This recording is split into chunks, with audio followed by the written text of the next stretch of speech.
Lots of other things we could talk about, obviously, around, broader adoption of this within the financial industry. Like, how do people, fully embrace things like compliance with travel rule, reputation and risk, and as we talked about, the beginning phases of like programmable, programmable money. I mean, maybe we could just talk for a minute about that, which is, we have the example of DeFi.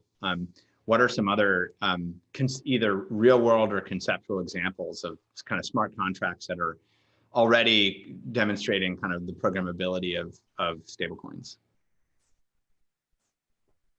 Yeah, so from my end, I think I'm just tremendously excited about all these different use cases. I think that decentralized exchanges, I think, are a really interesting category, a lot of innovation going on.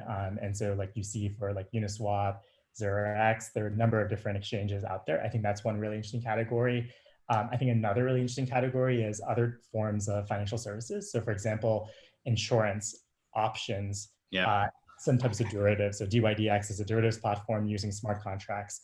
I think that options is companies like Open who provided that. And then I think insurance is another really interesting product category that there is a world where that could be a smart contract rather than just real world institutions. Yeah. Joao?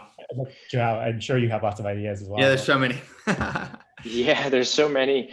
I'm really interested in what's going on in commerce. I think there's some people exploring, as I said, especially with a couple of digital goods marketplaces, this idea of atomic commerce transactions where you have, digital dollars coming in on the one side and an output of digital goods on the other side.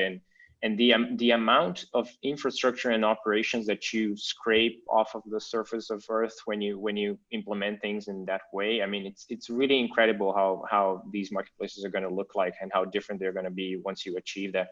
The other thing that I think is interesting, it's a primitive that I think it's being exercised again and again and again, and it has a lot of pitfalls from a security point of view, but I think we are maturing really fast, is this idea that you can lock digital dollars in the form of USDC, and then conceive how you can generate other tokenized assets behind that. And that can be simple things like, an in-game currency that you tokenize based on, USDC that's being locked in some place, just because perhaps you want to brand, an in-game currency in a particular way, but you want it to be interoperable and just as valuable as dollars are.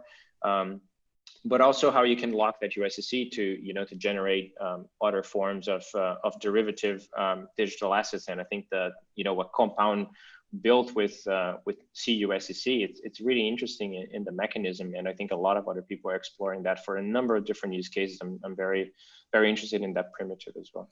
Sort of the connection of the real world and tokenization is obviously one people get excited about. Last week we had Securitize on, and there had a tokenized equity example that pays dividends. It's an equity that pays dividends, and the dividends are being paid in USDC because the equity itself is reflected in a smart contract. And so when the dividends come, you can automate them out, and anyone who's a token holder is receiving USDC, which is really, really cool as well.